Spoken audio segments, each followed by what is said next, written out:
I'm Linda Baker, the Learning Director at the Center for Research and Education on Violence Against Women and Children.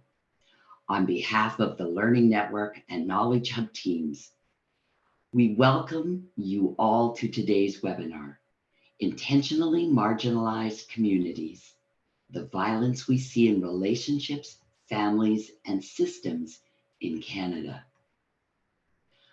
I want to acknowledge that our work is located on the traditional lands of the Anishinaabeg, the Haudenosaunee, the Lenapeewak, and the Chungacong nations. These lands are connected with the London Township and Sombra Treaties of 1796 and the Dish with One Spoon Covenant Wampum. We make this acknowledgement to counter the doctrine of discovery and recognize Indigenous land and sovereignty. We also recognize that many Black people were violently displaced to Canada without their consent through settler colonialism and slavery. We will continue to work collaboratively with communities to challenge colonialism, anti-Black racism, and further forms of oppression that remain pervasive in Canada and that result in disproportionate impacts of gender-based violence on oppressed communities.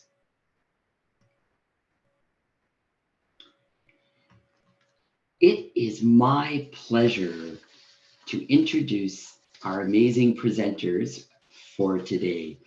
I want to just make a quick note that we were so delighted when Cruel but Not Unusual: Violence in Families in Canada was released recently, and so pleased to be able to have some of the authors that contributed to that book with us today, as well as the editors of that book. However, we would have loved to have had everybody who contributed to the wonderful book because it's so informative, but just for practical reasons, this wasn't possible. Our presenters, in alphabetical order by surname: Dr. Ramona Alaggia, professor at the Factor in Wintash, Faculty of Social Work, University of Toronto, examines gender-based violence from the standpoint of child sexual abuse, sexual violence, and intimate partner violence survivors. And the full brief biographies, there's a link in the chat box, and I encourage you to go there if you haven't already read a brief account of the amazing accomplishments of these speakers.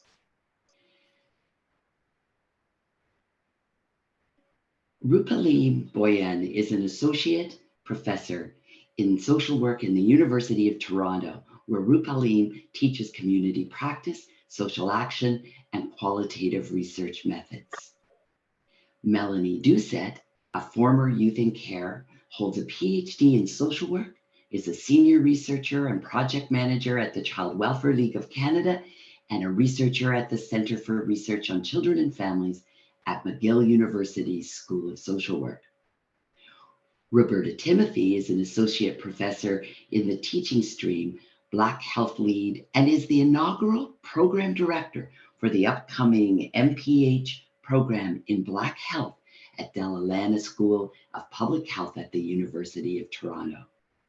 Cathy Vine engages in research, writing, and action projects by collaborating with diverse groups such as young people, parents, researchers, practitioners, advocates, and Indigenous groups to advance their goals. Again, there's so much more to learn about these individuals, and I encourage you to look at the brief biographies and to go beyond that. But for now, I'm delighted to turn things over to Ramona.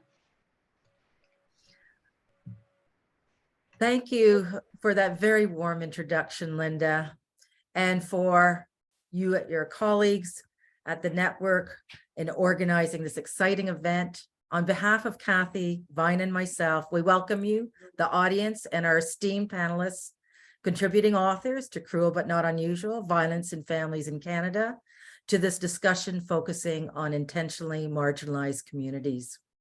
Hello, I'm Ramona Alaggia. When Cathy and I set out to create the third edition of this book, A True Labor of Love, we had a vision of how we could take this to an even better, even more relevant text for our readers, practitioners, students, instructors, researchers, and program and policy developers.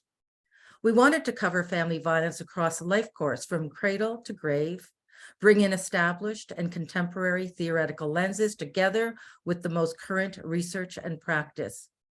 And based on feedback from reviewers and readers, we added spotlight features in chapters where authors chose an issue, an exemplary policy, a best practice, or a community-based initiative to illustrate how knowledge can be turned into action. All of this was truly a tall order, and all of the work has been very inspiring. We also wanted to capture the monumental shifts that have been occurring in the field in the last decade, contextual issues, but also including the impact of a global pandemic, particularly since we were working on the book during the onset of COVID-19. As we know, incidences of domestic violence, elder neglect and deaths, child abuse, and mental health issues rose dramatically. We also saw how the effects of structural violence on communities played out during the pandemic. Thinking about communities that experience racial oppression, poverty, those whose lives are governed by policies and systems, Indigenous communities, people living with disabilities, seniors in long-term care. These are just a few examples. There are many, many more. And some of us, as we'll hear today, now think of these communities as intentionally marginalized. While public attention to structural violence was heightened during the pandemic, this was not a news story for the people who've been living with structural violence. It is safe to say that collective trauma has been experienced. Never has there been a more urgent need for a trauma-informed approach to services and policies. And we take this one step further by calling for radical resilience in the introduction of our textbook. This is a call that takes us beyond important individual self-care, but to collective action in building and fostering resilience at all levels. Our concept of radical resilience is dynamic, embedded in ecological connectedness, ever evolving, and not just about surviving adversity, but about changing the conditions that create adversity. Out of crisis comes opportunity, and we can thrive. In our introduction, we lay out the ways that we can engage in radical resilience as a way forward. All our speakers today represent ways that we can be resilient. They'll share ways to resist anti-Black state-sanctioned violence, ways to build leadership capacity in minoritized communities, and ways that young people can help bring about transformational change. So on that note, I'll turn it over to Cathy Vine, who will facilitate the panel discussion. Thank you. Thank you very much, Ramona. Hello to everybody, and hello especially to our panelists today. We're here to talk about intentionally marginalized communities.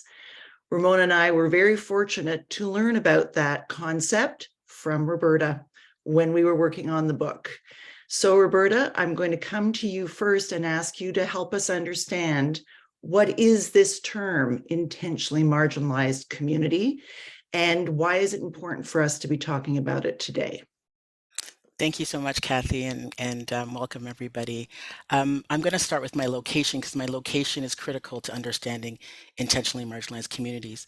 I stand in solidarity with Indigenous communities in Turtle Island and their fight against colonialism, and support self-determination and honor our ancestors that have led us here today. I am an African transnational Indigenous woman, Black feminist, womanist of West African ancestry. My language, tribe, land, name, and family have been taken away from me through over 400 years of colonization, anti-Black racism, misogynoir, and other forms of intersectional violence. I'm surviving African enslavement through processes of forced migration. My peoples were incarcerated in the Caribbean, Latin America, and North America, and as such, I'm intrinsically linked to Indigenous peoples and their struggles for self-determination, reparations, and justice. As a result of the structural violence and what I call health violence, racism, and brutality, I come from a working class background, and I'm always considered a daughter of immigrants. I'm a mother of two living and resisting with a visual disability in Turtle Island, Canada, and I actively try to survive intentional marginalization and violence sanctioned by the state. Intentionally or purposefully marginalized communities exist within Canada and transnationally. These are communities that live under the power and control of state-sanctioned violence on a daily basis. The state, characterized by brutal surveillance by police, teachers, mental health workers, social workers, government, to name a few, and by quote-unquote true or real Canadian citizens. True or real Canadian citizens, often referred to as white, middle-class, straight, able-bodied males and females. It dictates and defines colonized peoples and our communities by creating unequal relationships between those in power and those oppressed. Another example is quote unquote model minorities and visual or visible minorities. These are also problematic terms that are important for intentional marginalization's existence, as racialized groups are pitted against each other intentionally and receive different power and entry into the Canadian state based on how much they are not like Indigenous or Black peoples, or how much they are like or can fit into the white Canadian state. Pacific communities are intentionally made marginalized in order to continue colonial relations and relationships. The othering is intentional and benefits the folks in power while harming others folks. Intentional marginalized communities experience trauma daily and are often not supported with empathy, resources, and ways to dismantle systems that purposely relegate them to categorizations that further stigmatize them, us, because I belong to this community, and that try to justify experiences of exclusion and quote unquote disadvantage. The impact of intentional marginalization by intentional violence is harm, cruelty, and health trauma on communities, making them deliberately more vulnerable and resilient. Expanding and or redefining our definitions of violence is critical, and including acts of anti-Black racism, anti-Indigenous racism as acts of violence and hate are essential for learning and unlearning state-sanctioned practices, as well as understanding that resistance is crucial for survival and thrival of intentionally marginalized community members. Thank you. Roberta, thank you. I'm just going to take a moment to acknowledge right now your strength and the just the way that you go about being you and teaching all of us. And I also want to acknowledge for all of us the pain that is inherent in what you're talking about today and what we're also going to hear from our other presenters. So it's a small acknowledgement. I recognize that, but I couldn't let another moment go without saying that. So thank you, Roberta. Rupaleem, I'm wondering, when you were listening to Roberta speaking, were there things that resonated with you and the work that you do and the communities that you know best? Thank you, Cathy. I could just keep listening to Roberta, and I think there's a part of me that is like sad that I didn't get to listen to words that Roberta spoke my entire life, because I think I would be a different person today. And I'm grateful we have this chance to ground ourselves in the long view and the relationships that we have with peoples who have been impacted by these ongoing colonial, racial, capitalist, exploitative systems. I think one thing I keep trying to do as someone who arrived in the United States through birth, and that's how I got citizenship, and my parents arrived as immigrants seeking what is seen and talked about as economic opportunity, which completely erases the colonial violence and insecurity of the communities they were part of in what is now called India, in a region that was under turmoil.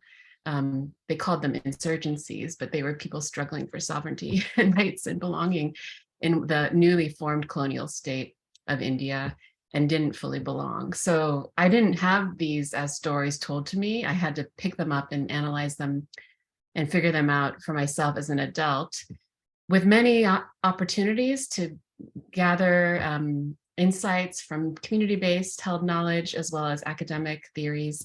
my entry point in the gender-based violence movement was as a young person, and it was very empowering to speak out against misogynist sexual assault harassment that I was experiencing as a woman-identified person. As a person of color, I would say the initial experience in the movement was harmful to me because it often portrayed the patriarchy that my family experienced as worse than, because they were backward people coming from India, even though the ideas of India were pretty diluted and caricatures. So it was only through the movement work that I started participating in what has become known as this really robust intersectional analysis.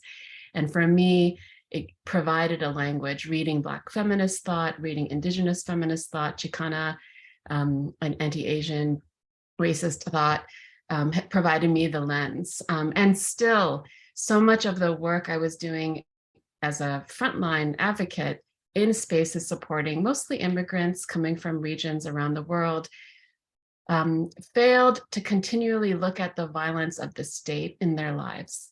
So I focus primarily in this chapter in the book on the immigration system as producing structural violence that is deeply gendered, deeply racist, producing classism in the everyday lives of people.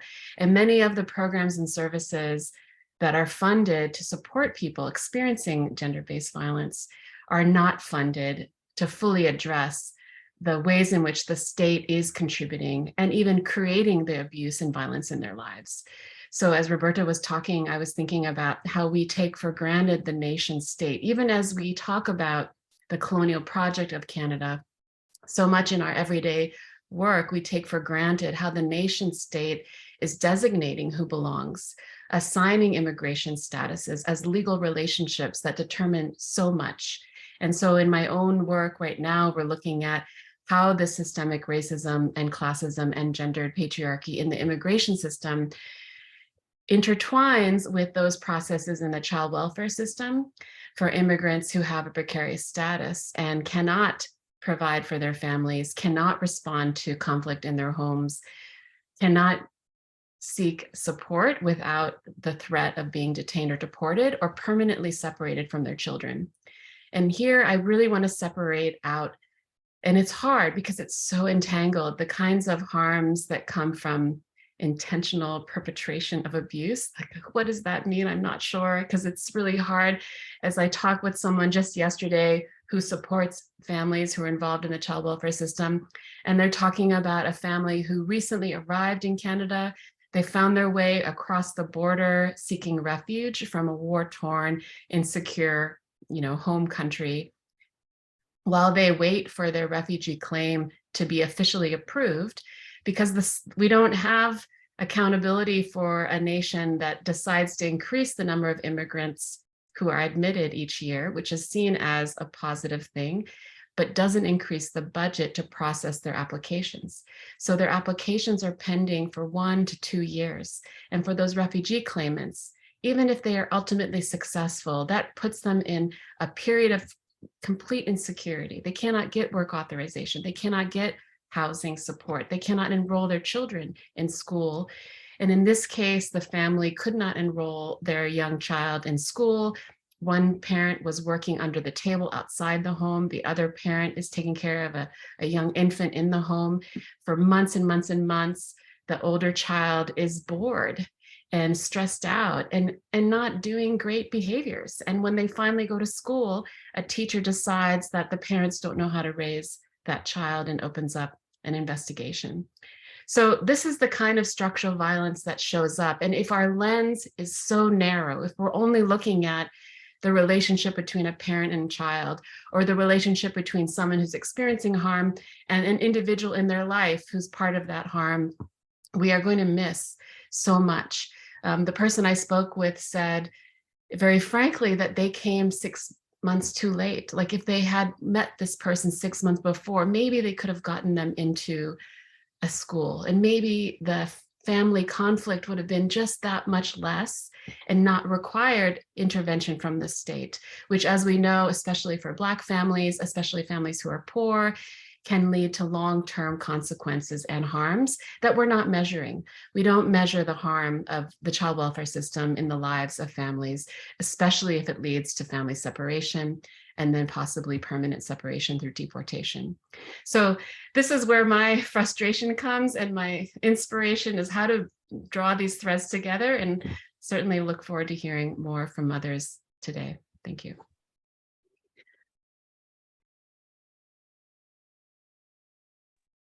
Cathy, I think you are still muted. Thank you. I'm double clicking here. Thank you so much, Rupaleem. Again, it's hard to even put words or commentary to what you've shared with us. You so clearly made the linkages to some of the issues that Roberta is already identifying.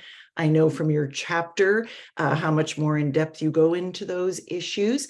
You've also very neatly, for our purposes and for introducing Melanie next, made that connection between some of that structural violence and the taking of children into care. And Melanie Doucet is here as a panel member to talk about that experience. And so before we delve more into that, Melanie, please share your reflections in terms of what you heard from Roberta and from Rupaleem. Hi, thank you for having me. Before I start, I also want to acknowledge that I'm joining you from the traditional and unceded territory of the Mohawk peoples, otherwise known as Montreal, and that I'm originally from New Brunswick, which is the traditional and unceded territory of the Mi'kmaq peoples. And I was placed in care in New Brunswick during my teenage years, and I aged out at age of majority. And I can definitely resonate with both of what Roberta and Rupaleem were mentioning of systemic violence and purposeful discrimination. The system was built purposely this way.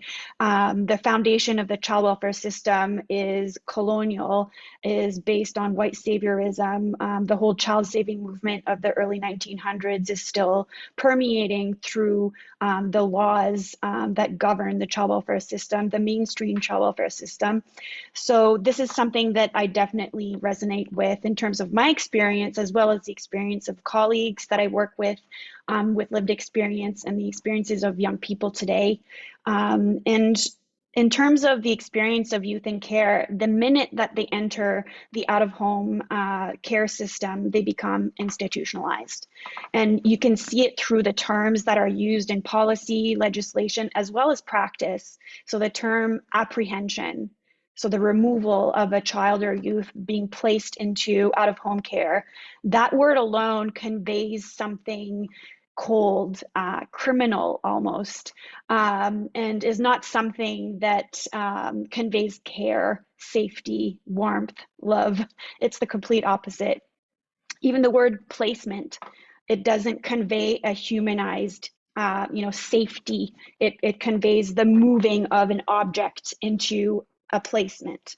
The legal terms that are associated with youth in care, crown ward, permanent ward, again, those have kind of criminalized connotations, ward, where they're being governed, by a ministry or by the state. Terms that are normalized for youth in care that are completely not normal outside of care, aging out, that doesn't exist, in the real world, independent living.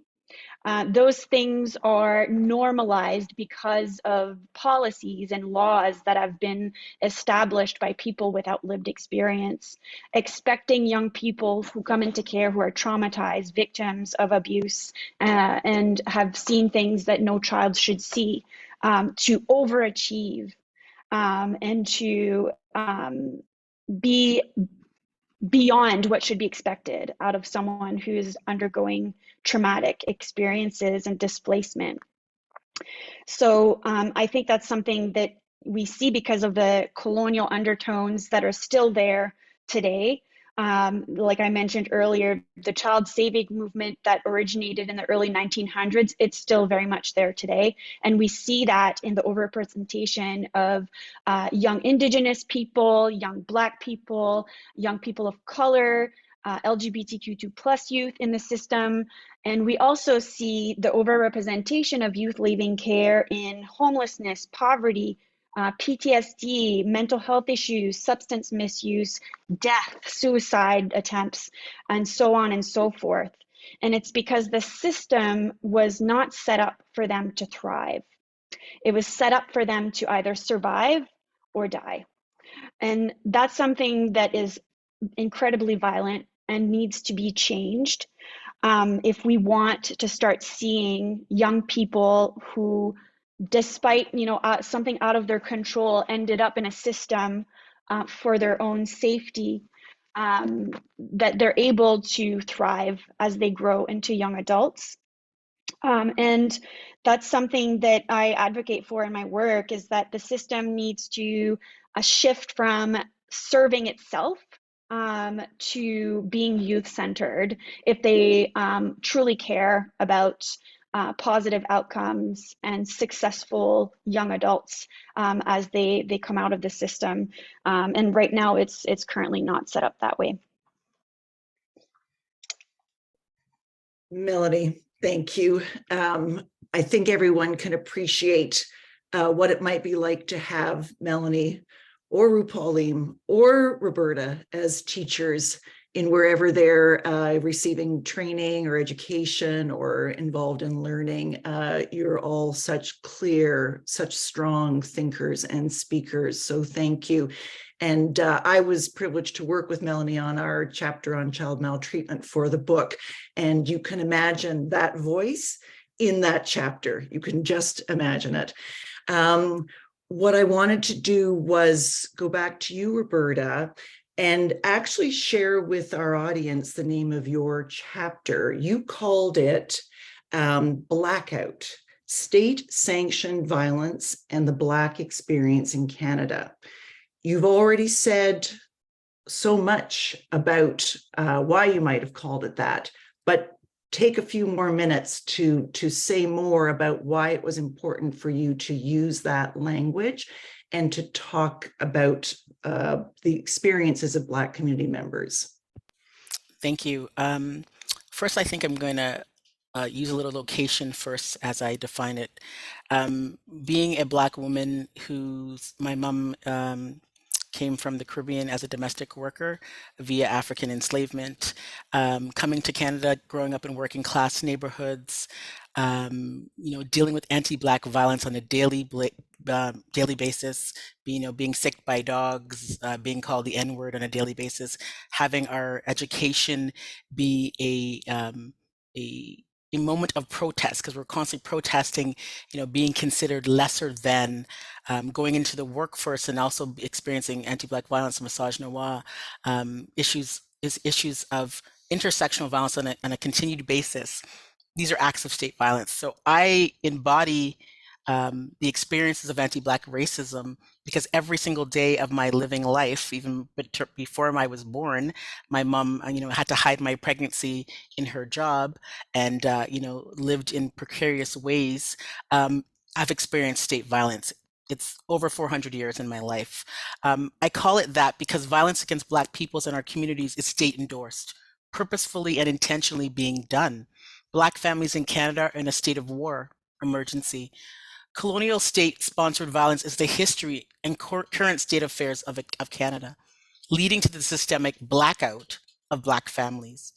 In every aspect of our lives in Canada and transnationally, Black peoples and our communities are dealing with violence directly based on anti-Blackness or anti-Africanness. This results in forced separations of families and children, maternal injury, inadequate housing and employment apartheid, immigration barriers, police and school harassment and brutality, higher rates of inflammation and lack of data or interventions in health, physical and mental, and an environment that is completely unsafe. And these are only to name a few. Keeping Black families and communities safer means addressing the lack of protection and the operational viciousness by the state in our lives. Addressing racism, classism, ableism, heterosexism, transphobia, Islamophobia, and other forms of violence is critical to Black resistance and health reparations.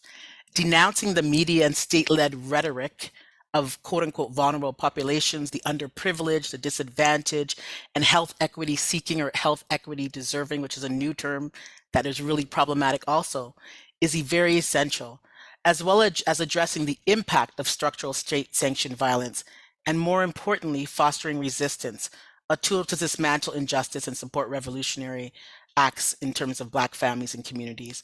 The blackout and state-sanctioned violence is a 24/7, 365 reality to Black folks.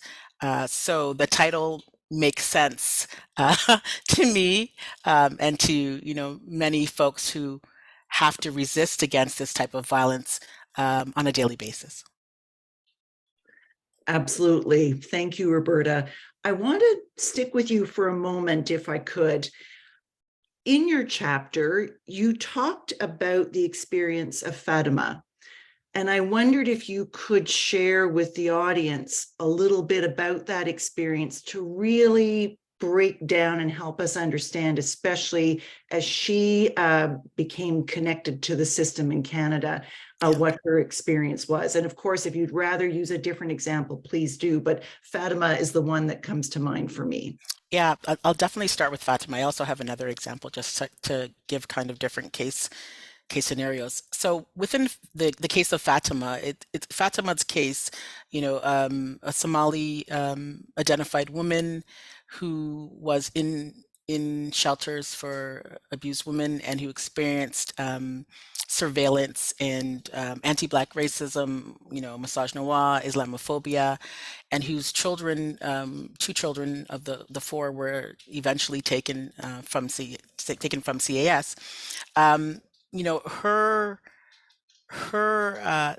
violence was intersectional. It wasn't only that she was experiencing partner violence, but she was also experiencing systemic violence on a daily basis from even the institution, the shelter that she came for support, and also the educational system which her children were in, and eventually, called CS in terms of their notions of her not taking care of their children.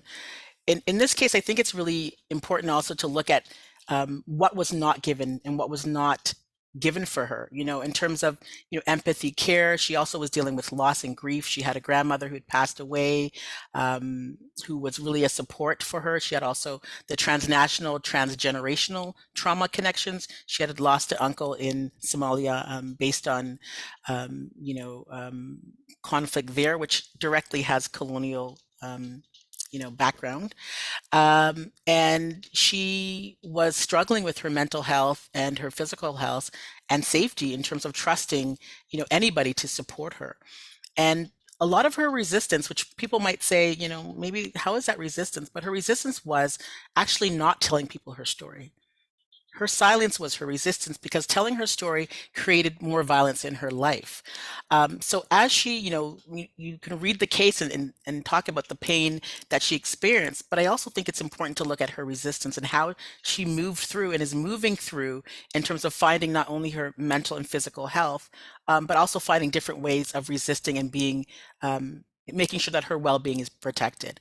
And understanding that the system was and systems involved were so violent towards her and her family, and that she's actually not going to share those stories with folks so that she can then be re-victimized, which happened many a times in her life, was a part of her healing, her healing, and getting to choose which, as a practitioner, to work with her was a gift. If she chose to work with you and to open up and to create that trust, which takes time, was really a gift. And you as a practitioner had to understand your own biases, your own Islamophobia or Islamoviolence, your own anti-Black racism, internalized or not, if it's a Black practitioner, and had to do that work. So that's one example. I want to give a quick other example, just because if I can. Example of Shelly Ann. She's a 34-year-old Black Caribbean woman, Jamaican descent. She came to Canada and reunited with her mom, who came as a domestic worker in the 60s. Shelly Ann's mom had, by then, 3 other children. Even though Shelly Ann had almost completed high school in Jamaica, she was told her schooling was not comparable with Canadian education and was sent to be assessed for special ed and later sent to ESL in spite of English being her first language. This is a story that happens every day. It still happens in 2023. Shelly Ann's mom worked in cleaning jobs until her retirement age, and she developed type 2 diabetes and died of a late diagnosis of heart disease in her early 70s. Shelly Ann's dream of financial prosperity did not come to fruition as she worked predominantly in the food industries, in a repetitive cycle where she worked to pay rent and credit card debt. By the time Shelley Ann reached her 30s, she had already declared bankruptcy. At that point, she received advice to seek education as a PSW. This is an often advice that's given. Her credit record made her ineligible for OSAP. And I'll leave it there for her case. I want to ask folks who are out there, what do you think, when I'm first telling you about Shelley Ann, what comes to mind of the image of Shelley Ann? What biases do you already have about Shelley Ann? You know, when I say these stories about Shelley Ann, do you see Shelley Ann as a woman who's living in resistance with a history of African enslavement, a history of dealing with housing apartheid and many different transgenerational, transnational trauma? Or do you see her as somebody who is, not benefiting the system in particular ways? Because I think how we think and feel about these types of case scenarios impact how we practice. How does state-sanctioned violence impact Shelley Ann and her family? Anti-Black racism has transgenerational impacts on the health of Shelley Ann, Black community members, and causes harm through systems that inherently negate Black well-being.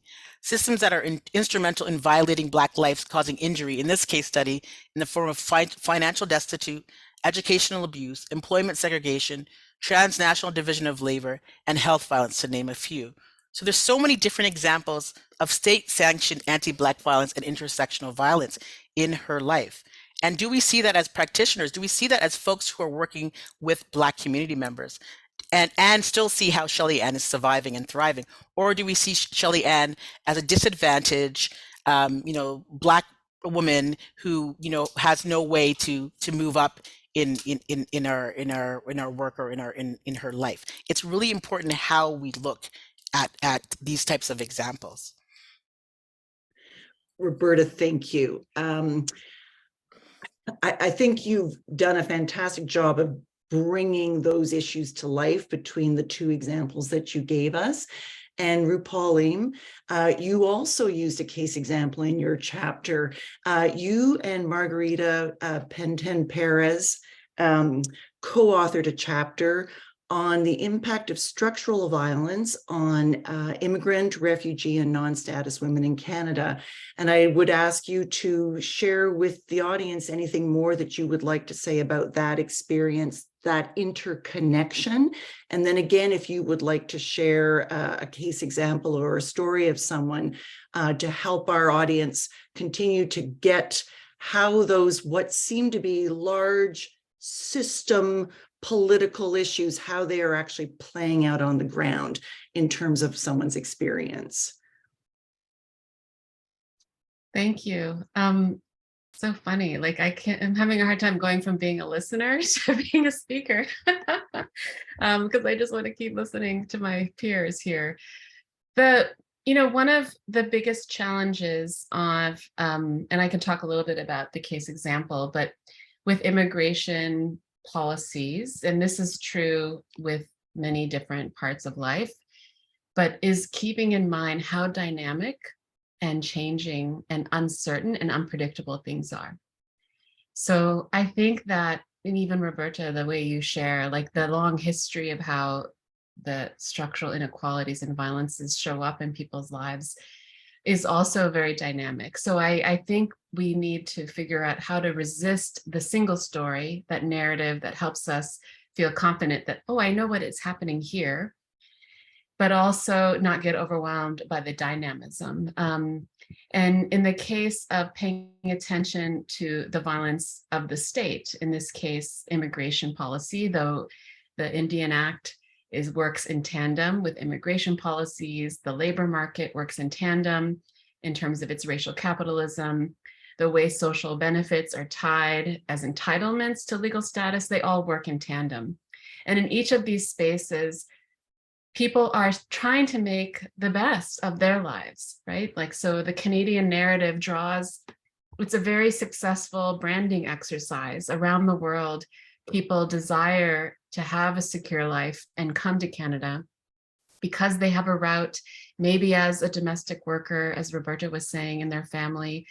Even if that route is far from ideal, it it seems like the best case scenario compared to what other options people may have, but it's also deeply romanticized. So after arriving in Canada, many immigrants, migrants, however they come here, some are able to experience advantage, find a job, find housing, put their kids in school. And, so I don't want to mean that everyone it's difficult, but the high rates of poverty that we know are there for newcomer families, especially in the first 5 years, the invisibility of people who don't have permanent residence, the growth, right? We have about 1.5 million people now in the Canadian system who aren't permanent residents, but have a legal status as a student, as a worker, a smaller number in the humanitarian programs. Their struggle is twofold. They have to tell their family back home what their struggles are, and no one's going to believe them.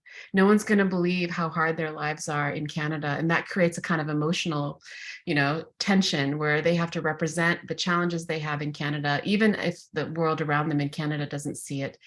And then how do we bring, as Roberta was saying, how do we bring forward the troubles people have without creating more harms in the systems that are usually not set up with the complexities of their lives in mind, whether it be transnational abduction.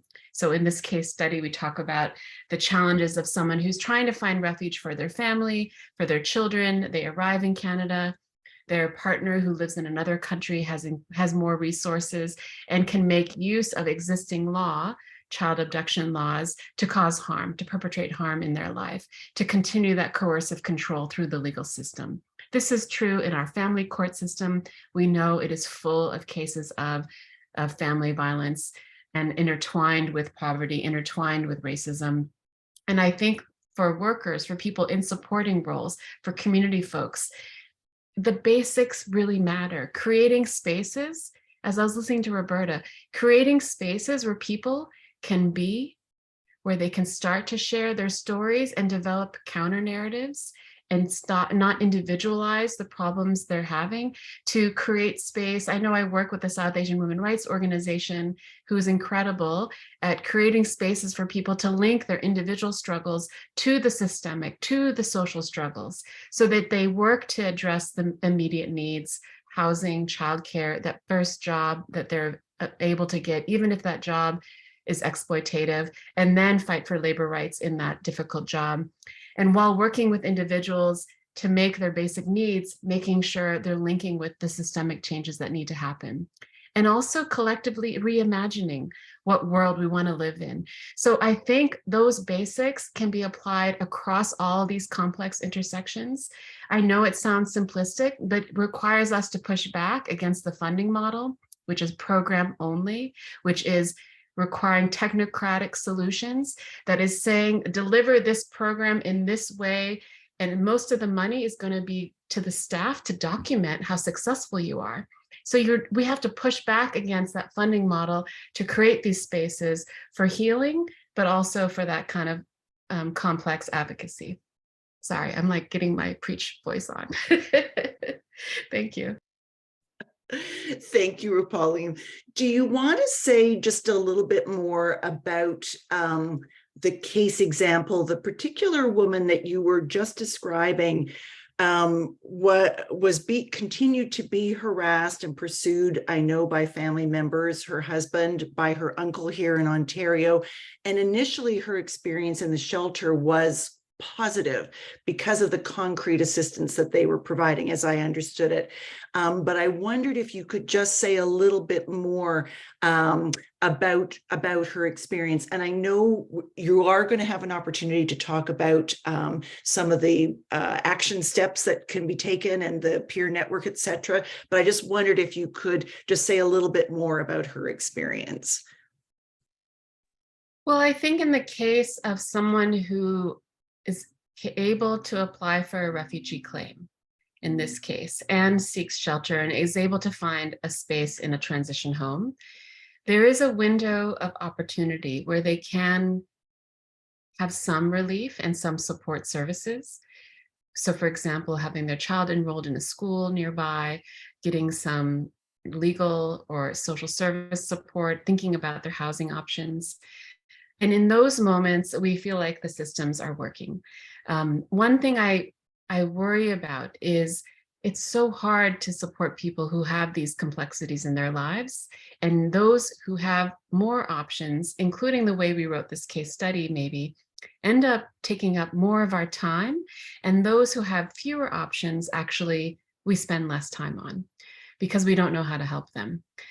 So when I look at this case study, I wrote it a long time ago. It feels like maybe 3 years ago, 2 years ago, I can't remember. And now I'm wondering, we have already very clear examples of how the international context, the use of transnational child abduction laws can be a coercive control. The example of someone seeking services for their child who has a disability. But then I also worry that this person who's seeking refuge comes from a country where it's unlikely, so sorry, I'm talking too much, unlikely that their claim will be recognized. We didn't have space to write about this. And if they were going to seek a different route, then they have to demonstrate they won't be a burden. And having a child with a disability usually excludes, because unless a family has enough resources to literally say, I will pay for everything, having a disability is an exclusion from immigration, and the entire family would be excluded. So it's not just one member, it's the entire family. So these are some of the limits of this particular case study, but it also provides avenues to think about what supports we can offer in that window of time, but even how we have to challenge the systems around this case. And I'm gonna get a sip of water now. Absolutely. Thank you so much. And sorry to have you talk that extra. We're going to go to Melanie. And just for everyone's benefit, once we hear from Melanie, we are going to go back to each of the three speakers to hear about what needs to change in some of the advocacy initiatives that they are familiar with, participating in, and leading. But Melanie, I just wanted to go back to you for a moment. As we mentioned, you and I worked on the child maltreatment chapter for the book, along with Nico Trocme and Barbara Fallon. And when you and I first met each other and started working together, you made a very strong case that we needed to pay more attention to children and youth in care. And I think you've already shared some of that with the audience, but I wondered if you'd like to add anything more to that. And if you could think about a young person's experience and share that with the audience as a further way to illustrate the very concerning structural influences and the way in which young people are treated when they're in care. Yeah, I think to me it's common sense, and I think to a lot of people it's common sense that the systems that serve youth in care should be listening to them in terms of what works, what doesn't work, what they need, what they require. But like I mentioned earlier, the system was never set up to be that way. And so we need to completely, do an extreme house makeover is what I call it, where you bang down the walls and build it back up, because it just was not meant to be youth-centered or client-centered. And that needs to change if we want to see a difference in outcomes and positive outcomes for young people in care. And a lot of the acts and laws that are currently in place are not informed by lived experience. Like I mentioned earlier, they've been created by folks who are in positions of power and privilege and who do not have that lens. And some of them maybe have been practitioners at one point in their career, but they're so far removed from the reality in the community and at the front line that the policies just don't reflect the pulse of what's happening. And I think that's something, again, that needs to be changed. A lot of those acts, like Family Services Acts or Youth Protection Acts across the country, were formulated in the late 70s, early 80s, and haven't really been updated very much since then. And when we're looking at the transition to adulthood for young people, even in the general population, so much has changed since the late 70s, early 80s, just, economically, demographically. And then if you factor in young people from care and their experiences, it really does not reflect at all what their needs are, developmentally, emotionally, spiritually, all of it. And that's something that really needs to be addressed and completely revamped. And there are some things that are happening currently in Canada, but it's like way overdue. I think the pandemic provided a window of opportunity policy-wise to really try to reform the current policies, because it showed all the gaps and cracks that folks, I guess, were too busy to see or could purposely ignore, because they were stuck in the hamster wheel of capitalism is what I call it, just too busy to pay attention to everyone's needs. And something that I don't want to focus on a specific young person's case. I want to more so speak from my own experience, as well as the young people I've had the privilege to work alongside with my various projects, my doctoral project. So I did age out quite a long time ago, late 90s. I'm dating myself a little bit. And a lot of things have changed since my time in care, but also a lot of things have not. And that says a lot. That says a lot, in terms of what I was talking about, that the acts just have not been updated. So a lot of the status quo still remains, even though there's tons of outcome studies in Canada, the US, showcasing all of the terrible outcomes of young people leaving care, and that the system has a responsibility in that. So one of the things that did not change since my time is this focus on independent living and kind of treating young people as an autonomous island where they don't exist in community. And that, again, is the institutionalization of young people. They're almost taught to think of themselves in that way, and that if they're not able to achieve self-sufficiency and total independence by the time that they leave the system, that they're a failure.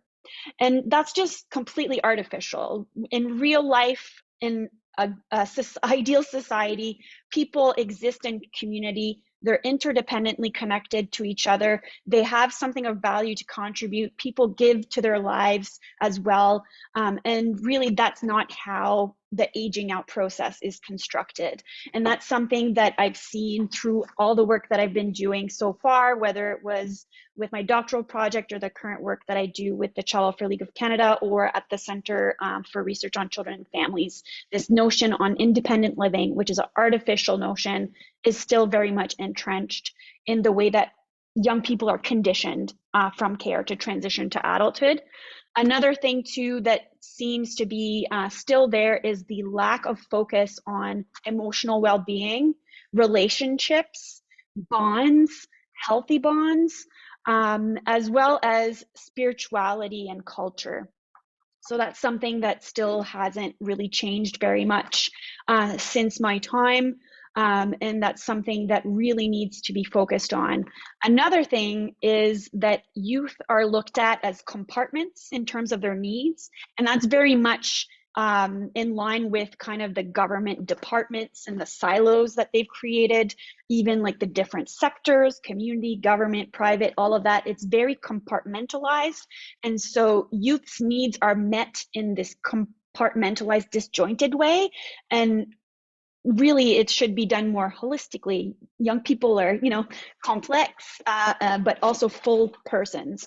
And so their needs should be met in that way as well. And that's something that hasn't really changed very much. The integration of meeting the needs of young people still needs a lot of work. So I'll leave it to there for now, because I know that we're running out of time here, but I'll leave it to there for now. Thanks. Thank you so much, Melanie. Of course, you've managed to continue to point out so many areas where the system falls short, and you did it so well in terms of your reflecting on your own experience, and I appreciate that, and thank you for that. We are going to, we're just going to do one more question with each of the panelists. And it really is about what are those advocacy initiatives that you're involved in. You may have written about them in your chapter. You may, they may be things that you want to share that you're doing right now. That's really up to our presenters. But what I need to ask you to do because of time is to please limit your comments to about 2 minutes each. Once we've heard from each of you, we are then going to turn this over for a Q&A.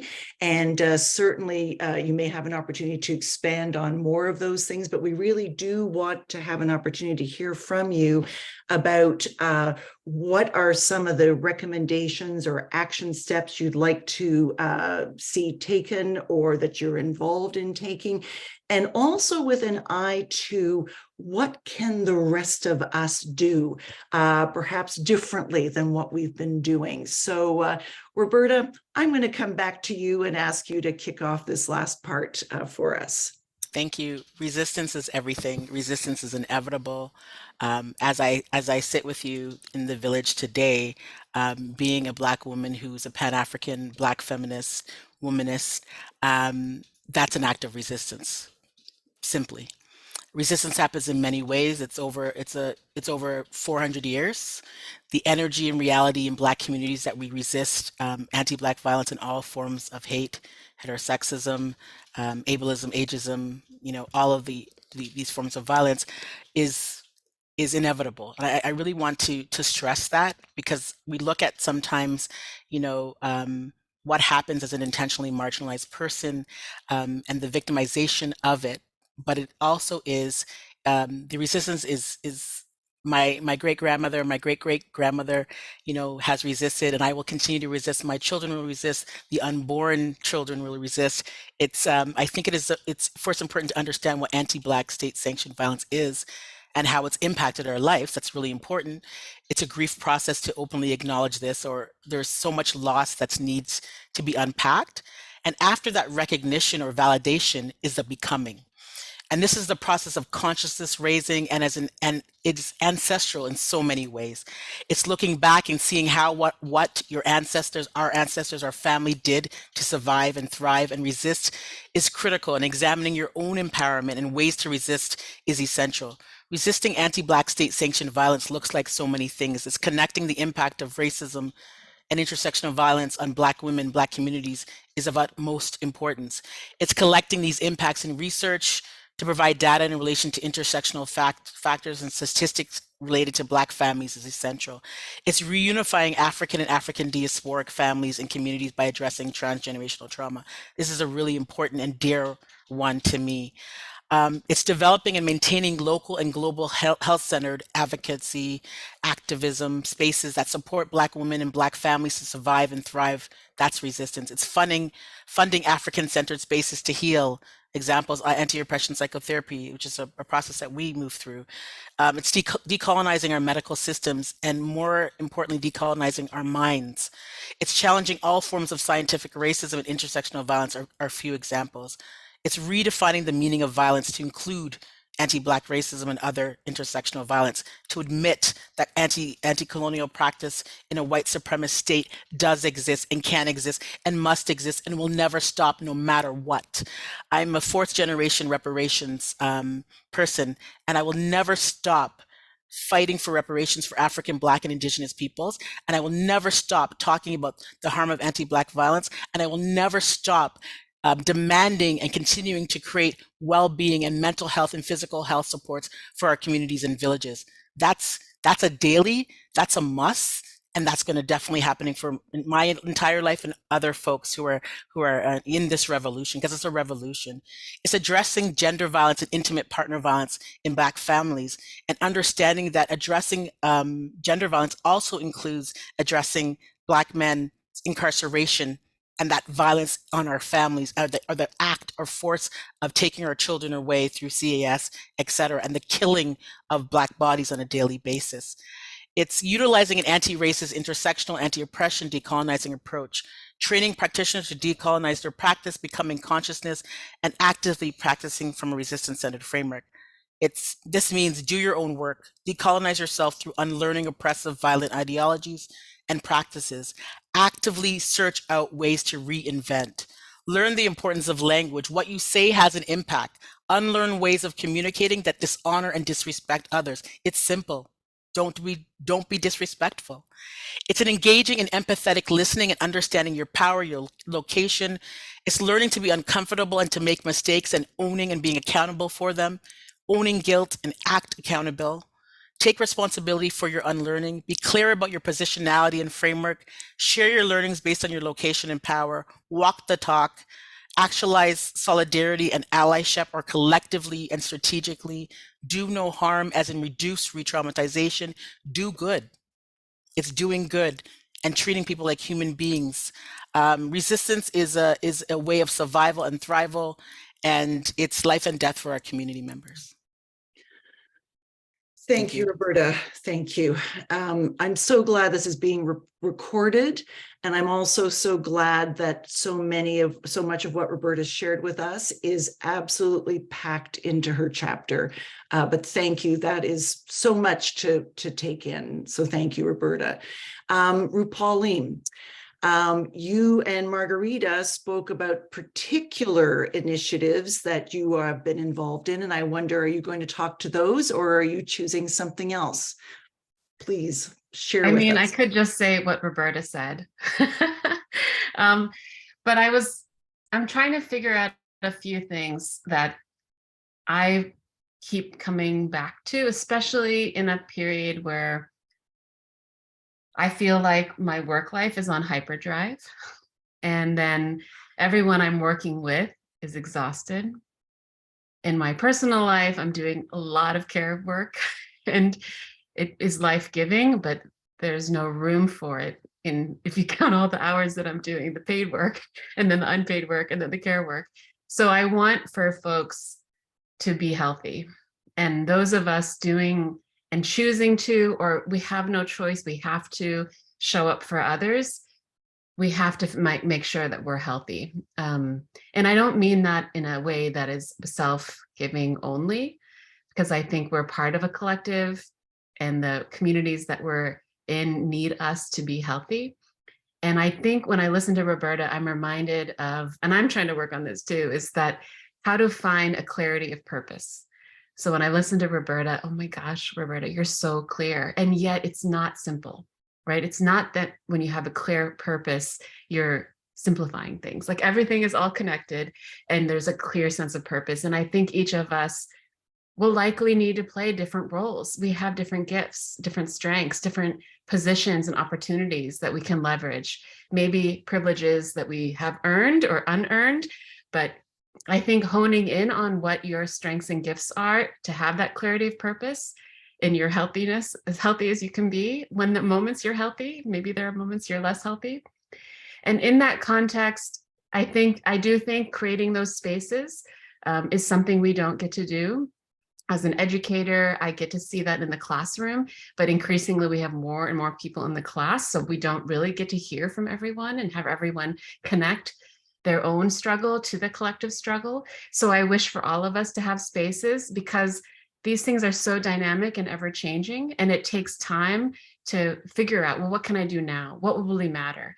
How do I get information to make a difference, whether it be the City of Toronto budget, which right now is going to inflate more money for the police, take money away from services, or maybe we need to look at Ford's government privatizing clinics that I saw just in an email thread today, right? Diverting more public funds to private clinics, or maybe we need to worry about the green spaces that are going to be disappearing. So there's a list of many topics. So figuring out your clarity of purpose, finding the spaces where you can grow your critical consciousness and heal. In the chapter, if folks get a chance to read the book, Margarita and I, who I'm sorry she's not here, she's a brilliant person I got to work with on this. We wrestled with a few myths, and I did reflect on this because it came up in another conversation.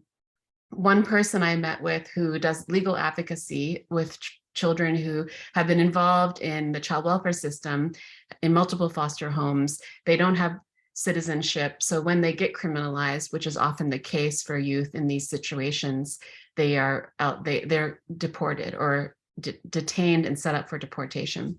And this legal advocate responded when I asked, well, what should we do? What can we do? And they're like, we need to stop believing Canada is a good place. Like this myth of Canada's goodness. It doesn't mean we shouldn't strive to make it a good place, but it is not a good place for all. It is full of, ongoing violence, ongoing severing of Indigenous peoples from their lands, their knowledges, their children, the violence that the capitalist system requires us to participate in. So if we can let go of this myth of Canada being good, my gosh, how we can then work to really address and change it and maybe move towards that future where we can claim it to be a space of belonging and respect. So I'll stop there. Thank you. Thank you so much, Rupaleem. I really appreciated how much you could tap into what Roberta was saying in terms of resistance and her clarity of purpose, but then also bringing in the incredibly important aspect of self-care and being healthy to support communities, et cetera. So that's just I'm so glad that you did include that.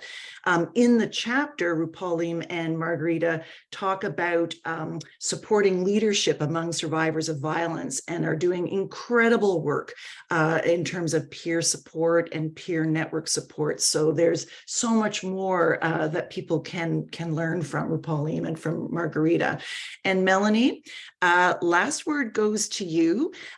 Please use the time any way that you wish. You and I are both familiar with the hearings that have been held by youth in and from care in different provinces in Canada, and we wrote about them in our chapter, but I'm curious to know what you're going to choose to highlight as we close out this part. Yeah, so for me, I've been involved in the youth and care advocacy community since 2010. I joined the very first New Brunswick Youth and Care Network when it was established in 2010. I was one of the first members, and that really ignited a fire in me. Before then, I hadn't really realized how much my lived experience shaped my worldview and how I could use that to transform, the system and really push and resist against the status quo. So that's really at the core of the work that I do, even till this day. And the work that I do alongside other people with lived experience is really about flipping the script, whether it's the systemic script or the societal script or the media script. It's really about controlling our own narratives, because oftentimes we have been dehumanized by institutions, by systems, and it's really humanizing ourselves in the face of this systemic dehumanization. And it's really about empowering ourselves to lead and to be leaders, whether it's advocacy, activism, or reform. And it's confidently doing so and going into spaces that we've been systemically excluded from, purposely excluded from, whether that's, provincial legislatures, like in the New Brunswick Youth and Care hearings, where we were able to speak at the legislature for a full day in front of the premier, the child and youth advocate, ministers, about our lived experience and form concrete recommendations for action and change on that day.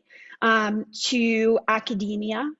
So for me, that was really important to be able to do a participatory action research project with the young people that I worked with for my doctoral research, because again, it's something that young people haven't been empowered to do from care very often, and they don't see themselves as included in academic institutions. And oftentimes the language that is used is not their own language. It's not accessible. The articles that are written about them aren't accessible to them.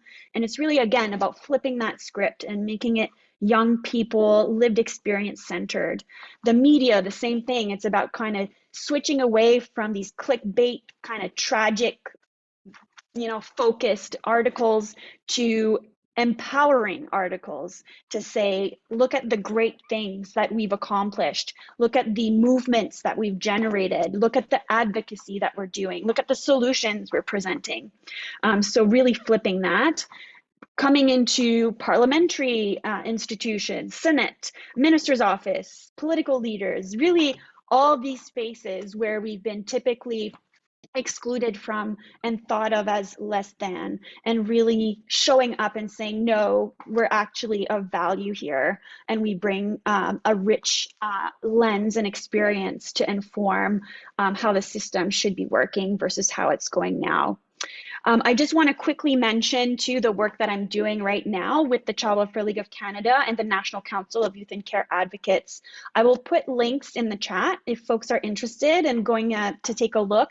I'll also put a link to my doctoral project as well as the New Brunswick Youth and Care hearings, just so that you get a little bit more context, because there's no way I can give all the insights in this short time frame. But the current work that I'm doing with the National Council, which is comprised of people with lived experience from across the country who are now in positions of either community advocacy, are coordinators and directors of youth and care networks.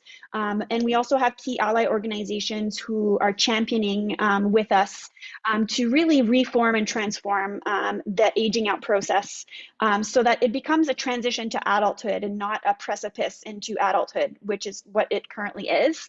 And we've been able to do advocacy. We started since the beginning of the pandemic. We kind of used that as a launch for a national level advocacy.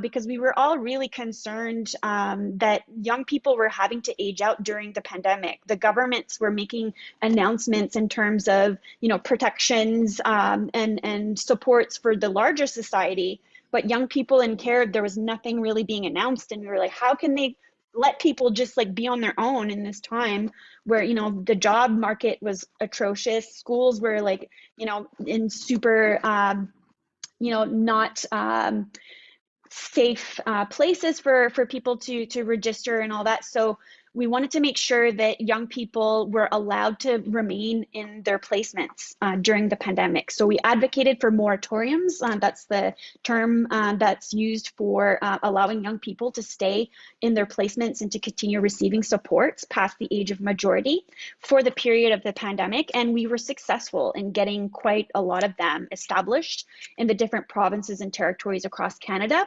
And now we've shifted to long-term solutions. So what happens when these moratoriums expire, are lifted? We can't go back to the way things were prior to the pandemic because we knew that status quo wasn't working.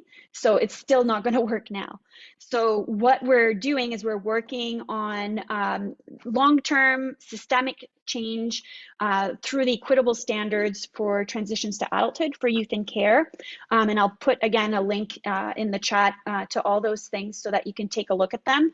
But again, it's youth-centered, it's youth-created, youth voice is all throughout all these standards. And we're basically presenting the roadmap to governments on how to go about supporting equitable transitions to adulthood for young people in the mainstream child welfare system.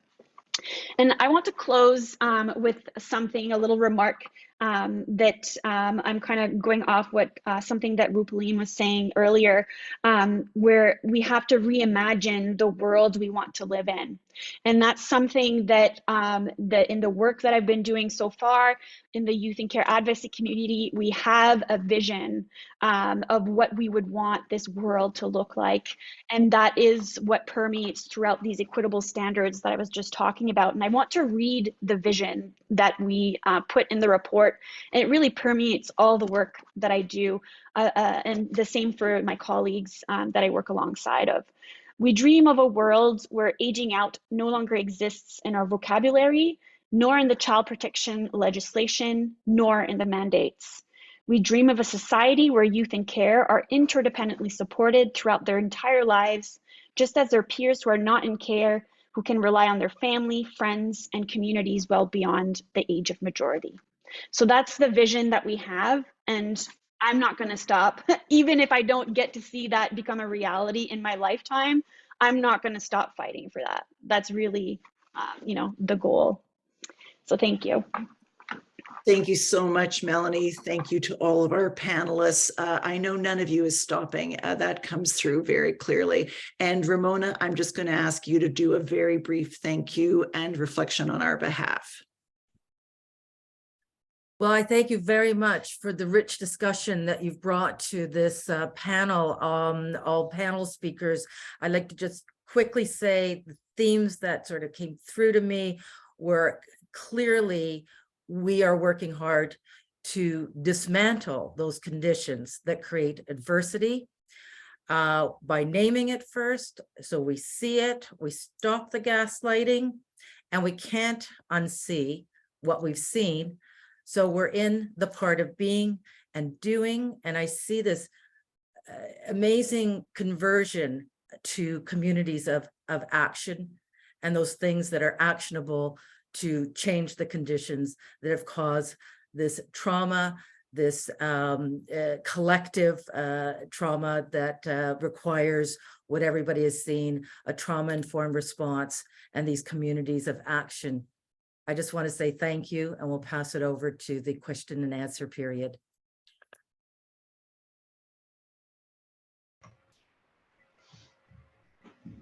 We'll move right into question and answers so we can get as many out and as many responses as possible.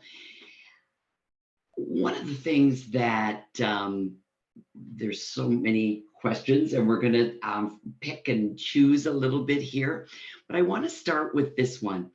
I work in a sector that prioritizes the healthcare and safety of populations made criminalized and marginalized as a result of racism and stigma. How, as a woman of color, does one navigate in this system while also facing their own stigmas and structural racism? And I would like to just open that up to the panel.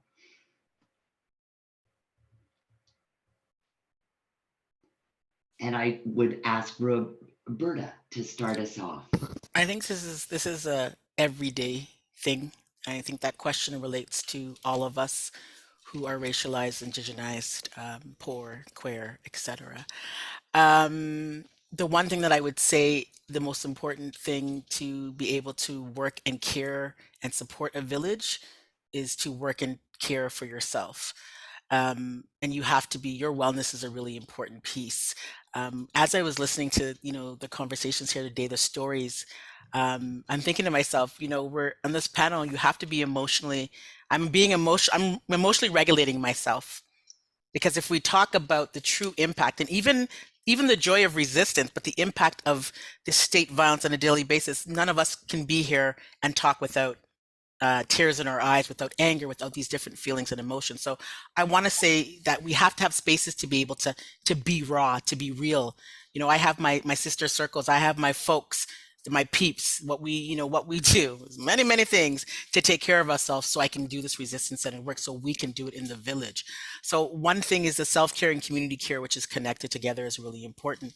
I think two things, sometimes I hear about folks when you're dealing with marginalization or racism that it's very difficult to maybe talk about these things because you're going to be stigmatized, you're going to be considered as a Black woman, angry Black woman, etc. I am an angry Black woman. I own my anger for colonial violence and misogyny. Yeah, I am angry, and I'm going to be angry every day.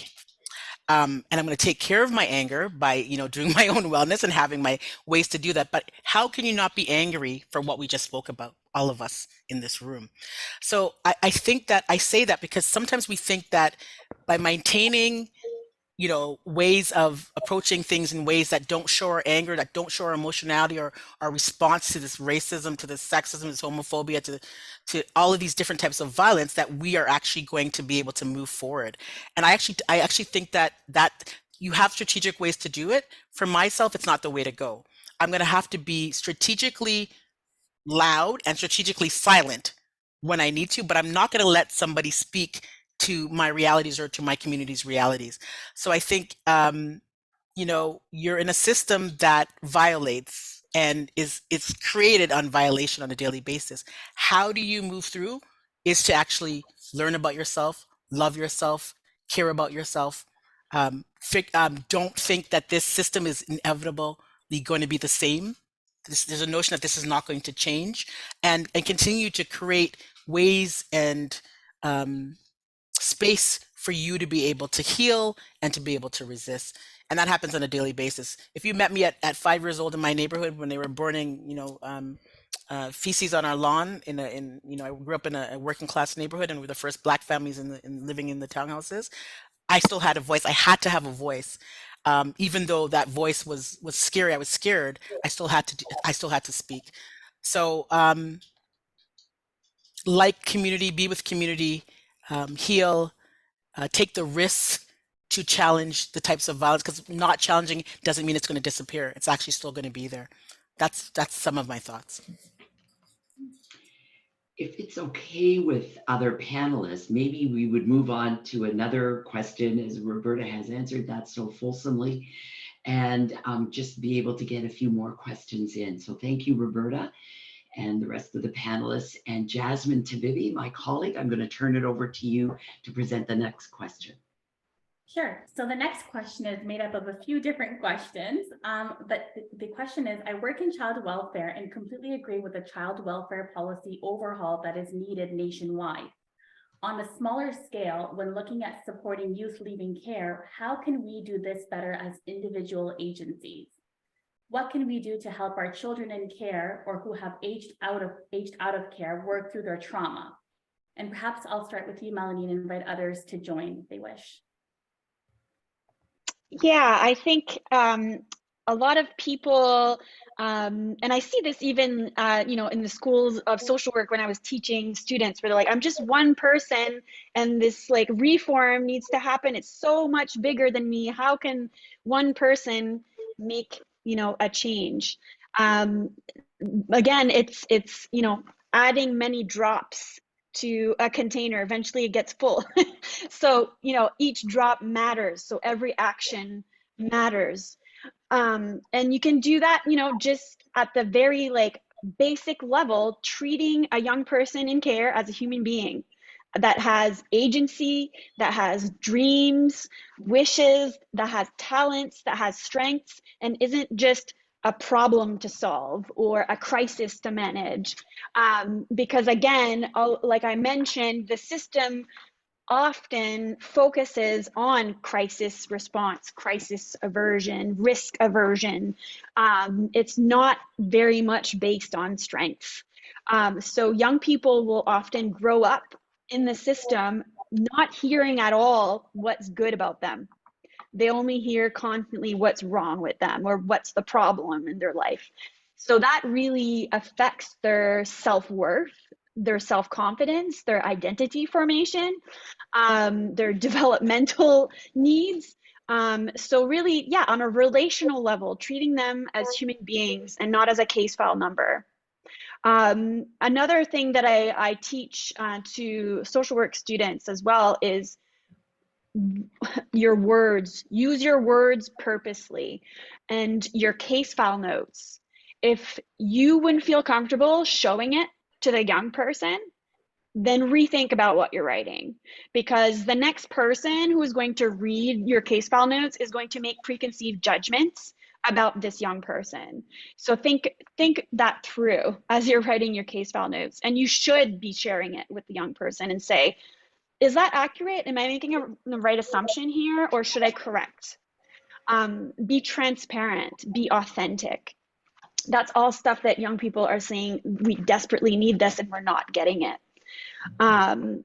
Like I mentioned earlier, and I did put in the chat the link to the work that I'm doing currently with the National Council of Youth and Care Advocates, and we did develop a roadmap on what folks can do, whether it's at the frontline level, the organization level, at the regional level, the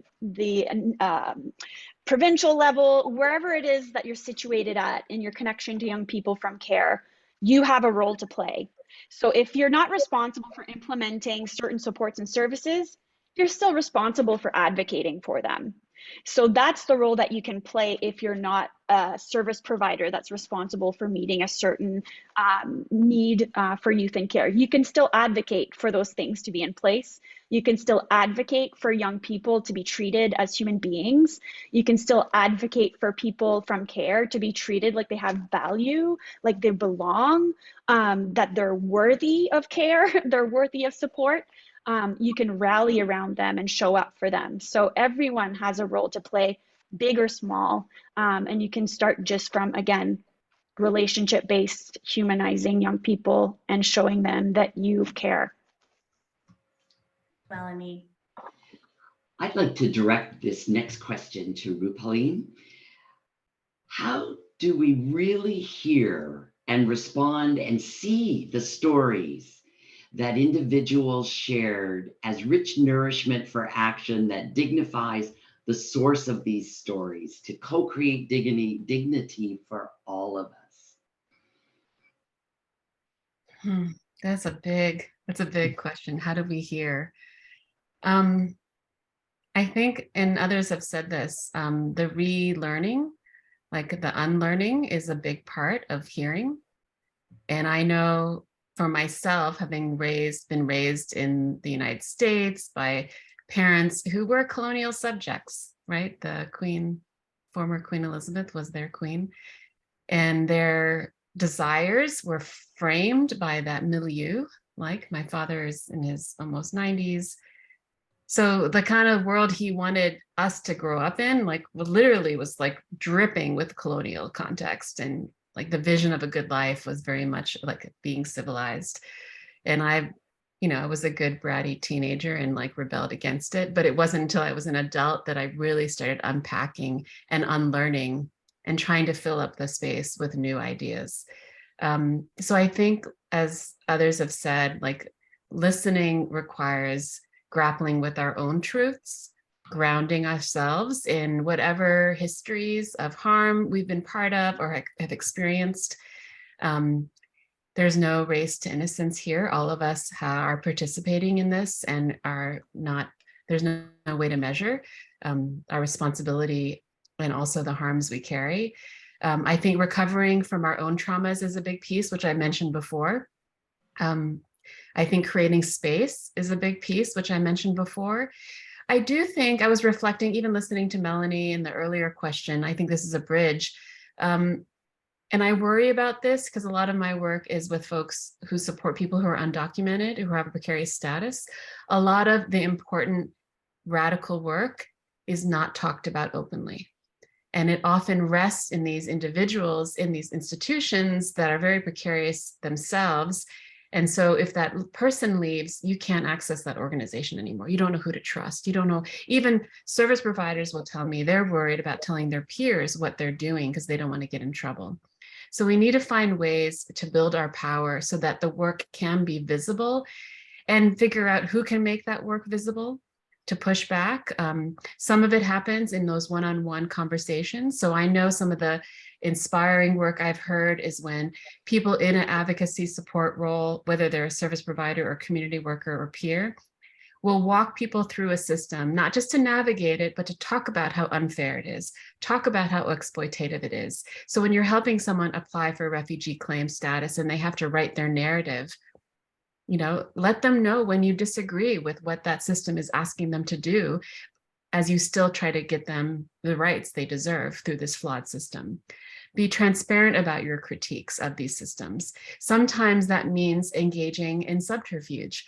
Sometimes it might mean strategically going against the interest of the institution. And you have to be careful about that because you may be paid by the institution. You may not want to be criminalized yourselves. So this is why we need to build power so we're not individually bearing the cost of this important advocacy work. There was this incredible person I met who was an executive director at the time. And this is when we were seeking access without fear in women's shelters. And the piece around the Canada Border Service agents showing up was one that put a lot of organizations and nonprofits, especially the legal team, in fear, right? Like legally, you're required to do so many things on paper. And this one individual, who at the time was the executive director, said, okay, arrest me. If you come to my front door, I'm going to open a back door. And if that person wants to leave, we'll find a way to support them to leave. If you want to arrest me, then I'm willing to do that. So this individual at that moment in the time was willing to put that on the line and make it a public spectacle, right? They were willing to challenge the potential criminalization of their advocacy to support people's human rights. I'm not saying all of us are going to go out and break the law, but we need to figure out how to strategically work within these institutions, support each other, and make our our activism visible, it means we have to be courageous sometimes and make it visible. I mean, I've had a history of doing things that seem like the right thing, and there are always people who disagree. So you have to be in good company and hopefully share and spread the responsibility so you're not doing it alone. These are just some things that come to mind. I don't think it's that hard to listen to people, but to hear them takes a lot of courage. It takes time. It takes space. When I was listening to Melanie, I'll just share this last anecdote. And I'm in the process of doing research, and the people have given us their stories in confidence. So I feel bad I can't name them, but this is why I'm not naming the people who gave me these stories, because we're doing it confidentially. But one particular advocate, and there's been a few in the same kind of space. They've worked both in the child welfare system as well as in community or nonprofit spaces. And they reflect out loud with us how difficult it is to do good work in the child welfare system, and how they don't want to be involved in people's lives more than they need to, because the system has so much potential to do harm, versus those community-based folks who can be in relationship with youth for years and accompany them through the milestones, the challenges, and the celebrations. And that I wish we could have. I would love to defund some of child welfare and fund that work. Not that we need to not support children who are being harmed, but that the supports coming from those more holistic spaces that aren't criminalizing them, they need to be uplifted and supported. So structurally, I'd love to go in that direction. I'm more of an abolitionist at heart. And in the meantime, creating spaces so we can listen, we can hear. That means unlearning, that means being brave and sharing the strategies with each other so we know we're not alone. So I'll stop there. Thanks. Thank you so much. I'm going to bring us to a conclusion. I just want to thank especially our panelists, Rupaleem, Roberta, and Melanie, for giving us so much to reflect upon. And so many participants have commented on that, to reflect upon and to continue to grow our critical conscious and clarity of purpose. You've inspired us. I also want to thank Cathy and Ramona for taking on this third edition and finding all of your wonderful co-authors and editing this wonderful book. And so many people were asking how to get a hold of the book. And I think that so often we have a presentation by the Learning Network and Knowledge Hub teams in terms of our webinars. And people say, if only there was like someplace we could go to read more. Well, this time there is. And we encourage you to do that. And I'm just going to conclude our time together with the comment by one participant who said, wouldn't it be wonderful if the authors would actually read in their own voices their chapters? So there was an audible version of this book. And I think part of that is because we read and some people learn really well that way and it's very meaningful, but some people just hearing the authentic voice of the people who authored, who are sharing with them is really important. So something to think about, not wanting to create more work for any of you, but something to think about. So on behalf of our teams, thank you to all of you, and we'll look forward to being able to work with you again. Bye.